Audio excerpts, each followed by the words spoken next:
Okay, fifth वाले में क्या दिया गया है कि find solution simple interest on a sum of money for 2 years at 12% per annum is 21380। तो हमको प्रिंसिपल नहीं दिया गया, क्या दिया गया है, बोला गया है कि simple interest on a sum of money for 2 years at 12% per annum is 1380। माने किसी एक प्रिंसिपल के ऊपर 2 साल के लिए 12% रेट में अगर इंटरेस्ट दिया जाए तो उस इंटरेस्ट का वैल्यू होगा 1380। माने सिंपल इंटरेस्ट दिया गया है, सिंपल इंटरेस्ट जो दिया गया है उससे प्रिंसिपल निकाल लेना है। तो let principal be P, R दिया गिवन आर दिया गया है 12% पर एनम, टाइम दिया गया है 2 years। तो हमको पता है और पूछा क्या गया है, सम ऑफ मनी, मतलब पहले प्रिंसिपल निकालना है, उसके बाद compound interest on this sum for 1 year payable half yearly at same rate. Oh, ये क्वेश्चन एक ट्विस्ट दिया गया है। तो पहले प्रिंसिपल निकालते हैं, बाद में बात का डिस्कस करते हैं, ठीक है। तो वी नो लिखना पड़ेगा, वी नो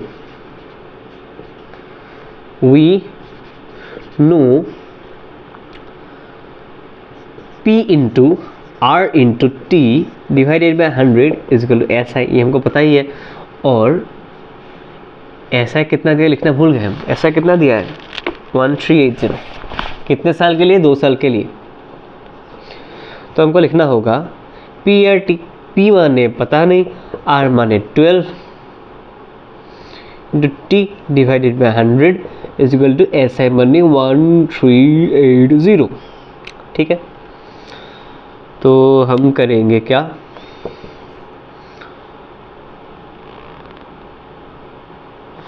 हाँ जी, ती पता है, ती 2 साल पता है, 2 ती पता है हमको 2 साल, वो लिख लेंगे।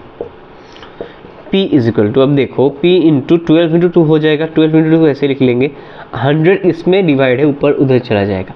क्यों उधर लेके जा रहे हैं, क्योंकि P पता नहीं है, P को निकालना है। 1380 इंटू 100 हो जाएगा, फिर से P इधर रख रहे हैं हम, 12 और 2 इधर मल्टीप्लाई है, उधर जाएगा तो डिवाइड हो जाएगा। साइन हमेशा चेंज होता है, मल्टीप्लाई डिवाइड होता है, डिवाइड मल्टीप्लाई होता है, प्लस माइनस होता है, माइनस प्लस होता है। ये दोनों मल्टीप्लाई हुआ रखा है, इसमें जाओगे तो डिवाइड हो जाएगा। 1380 इंटू 100 नीचे आएगा 12 इंटू 2। अब क्या करोगे, 12 से डिवाइड जाएगा क्या, 12 से डिवाइड शायद ही जाएगा, 1380 दिया गया ना, 18 नहीं जाएगा। हाँ, ये कैसे जाएगा पता है, 12 अगर करके देखें तो 1380, 12 1 ज़ा 12, एक चल गया 18 हो गया, 12 1 ज़ा 12, 6 रहेगा 60 होगा 5, माने 12 से 1380 को 115 टाइम्स जाता है, 115 इंटू 100 डिवाइडेड बाई 2, ठीक है। अब क्या करना होगा, आंसर निकलेगा हमारा 11500 डिवाइडेड बाई 2। अगर 2 से इसको डिवाइड करेंगे तो 11500 डिवाइडेड बाई 2, 2 5 ज़ा 10, 15, 2 7 ज़ा 14, 10, 2 5 ज़ा 10, 0 ऊपर 0, 5750, आंसर विल बी 5750। तो प्रिंसिपल इज 5750। नेक्स्ट करते हैं, क्या पूछा गया है कि हाँ ये इंपॉर्टेंट है, ध्यान देना, compound interest on this sum for 1 year payable half yearly at same rate. माने कंपाउंड इंटरेस्ट निकालना है, लेकिन कितने दिन के बाद कैलकुलेट करना है, हाफ ईयर के बाद। तो और कितने साल के लिए, compound interest on this sum for 1 year बोला गया है, ठीक है ना, और पेएबल हाफ ईयरली। अब देखो 12% के बाद क्या लिखा गया था क्वेश्चन में, 12% पर एनम दिया गया, ठीक है ना, और अब बोला गया कि हाफ ईयरली कंपाउंड करो। तो 12% होता है 1 साल के लिए रेट, अब बोला गया है हमको कि हाफ ईयरली करो, तो हाफ ईयर, आधा साल 1 साल में कितना होता है, 2 बार आता है ना, जनवरी से जून तक, जुलाई से दिसंबर तक, माने हाफ ईयर 1 साल में 2 बार आता है, ठीक है, हाफ ईयर मिलके 1 साल हो जाता है। तो पूरे साल के लिए रेट था 12%, क्योंकि 12% पर एनम दिया जाता है और लिखा भी हुआ है।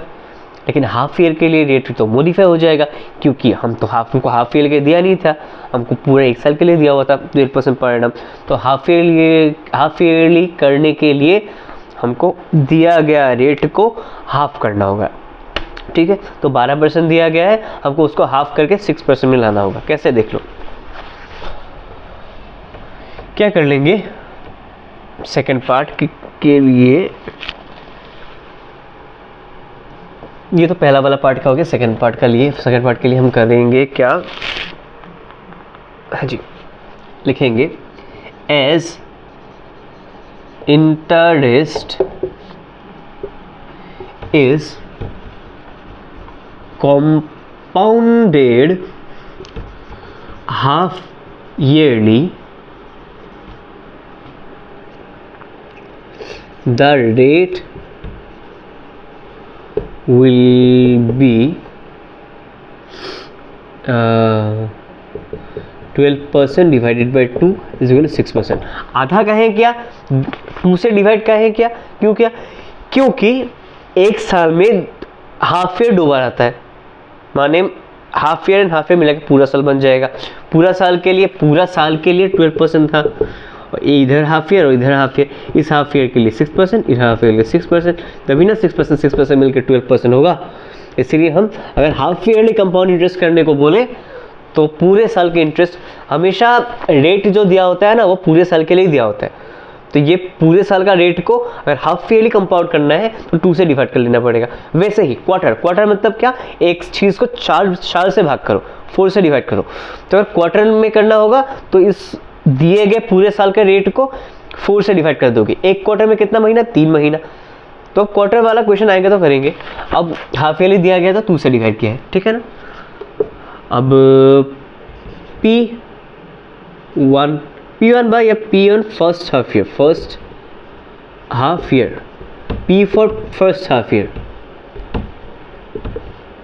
पहला भाग का हाफ ईयर, दूसरा भाग का half year. First half year कितना होगा, प्रिंसिपल होगा हमारा 5750। यही तो ओरिजिनल प्रिंसिपल था, इसी को ना यूज़ करेंगे, यही तो ओरिजिनल प्रिंसिपल था, इसी को यूज़ करेंगे।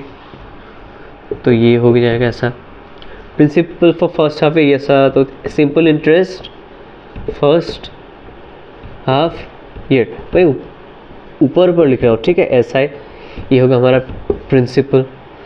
तो SI हो जाएगा कितना %, 6%। 5750 इंटू 6 इंटू 100 इंटू 1। ओके, अब हमको ख्याल आएगा कि एक साल तो ये तो एक साल के लिए ऐसा लिखते हैं, तो 1 क्यों लिखा। 1 इसलिए लिखा क्योंकि अगर 1 नहीं लिखते तो ये रेट को हम हाफ नहीं कर सकते थे। रेट को हाफ कर दिया तो 6 महीने कितना होगा, 6 महीने हो गए ना। पहला 6 महीना, दूसरा 6 महीना, तो पहला 6 महीना समझाने के लिए 1 लिखा है, ठीक है ना। पहला 6 महीना, और रेट को हाफ कहें क्या, क्योंकि रेट 6 महीने के लिए निकाला गया है। अगर इसको हाफ नहीं करते तो इसको हाफ करना पड़ता, ईयर को हाफ करना पड़ता। तो ये इन सब झंझटों में नहीं पड़ते, सिंपली ही सोचते हैं कि पूरे साल के रेट को हाफ कर दिया, 6 निकला, ठीक है ना। 12/2 इज 6। और 1 क्यों लिया गया कि ये एक साल नहीं समझा रहा, ये एक साल नहीं समझा रहा, ये कितने टाइम पीरियड के लिए करना है वो समझाया। तो एक टाइम पीरियड है, पहला 6 महीना है ना, तो इसलिए इसके लिए एक आया है, ठीक है ना। ये नहीं सोचना कि ये एक साल समझा रहा है, नहीं। हाँ, वैसे तो PRT वाले में समझाया होगा, जो PRT पिछले साल हम किए थे सिंपल इंटरेस्ट में, लेकिन इस बार नहीं। ये असल में टाइम पीरियड है, एक पहला टाइम पीरियड है ना।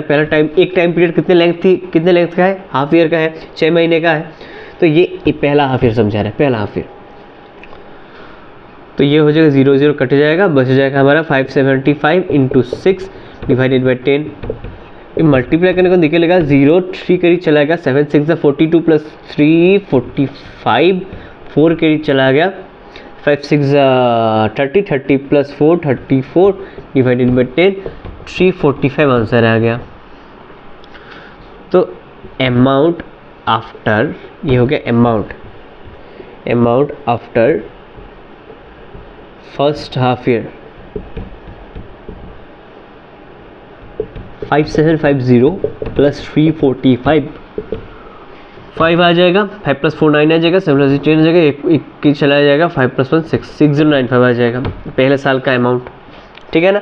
अब इसको ये सेकेंड साल का प्रिंसिपल मान लेना है, तो ये देख लो, ये मैं रब करने वाला हूँ क्योंकि इसके लिए चाहिए, तो हो जाएगा हमारा भैया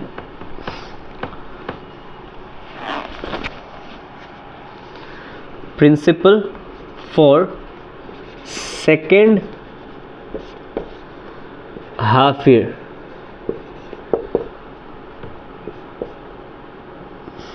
$6095, SI for second half year, ये हो जाएगा हमारा 6095, हाफ ईयर था ना इसलिए 6% ही आएगा। ये 1 मतलब एक 6 महीना, 2 3 6 महीने नहीं, एक 6 महीना बस। ये पहले वाला 6 महीना था, ये दूसरा वाला 6 महीना है। नीचे 100 दिया गया है। 6095 इंटू 6, 5 6 30, 3 कैरी चला गया, 9 6 54, 54 प्लस 3 57, 5 कैरी चला गया, 0 6 6 6 प्लस 0 6 6 0, ये 5 आ गया, 6 6 36, ये आ गया, नीचे 100 है, तो क्या करेंगे 365.70 आ ही गया, ठीक है। अब अमाउंट निकालना है, amount after second half year कितना होगा 6095 प्लस 365.70, तो इसको ऐड करेंगे तो कितना निकलेगा 70.70 पहले लिखना है, 5 प्लस 5 10, कैरी 1 चला गया, 9 प्लस 6 15, 50 16, कैरी 1 चला गया, 0 प्लस 3 4 ना 6460.70। तो अब देखते हैं CI कितना निकलता है पहले साल के लिए। पहले साल का अमाउंट है आफ्टर 2 हाफ ईयर्स 6460 होता है 0.70, 6460.70 माइनस करना है प्रिंसिपल 5750, 0.70 पहले लिख लेंगे, 0 से 0 गया 0, 6 से 5 गया 1 रह गया, 64 से 57 गया 7 रह गया, आंसर हमारा निकला 710.70, 70 लिख लिया, 0.70 कुछ है ही नहीं कुछ। 0 से 0 गया 0 हो गया, 6 से 5 गया 1 हो गया, 4 से 7 गया नहीं जाता, 14 से 7 आता, ठीक है 710.70 सही है।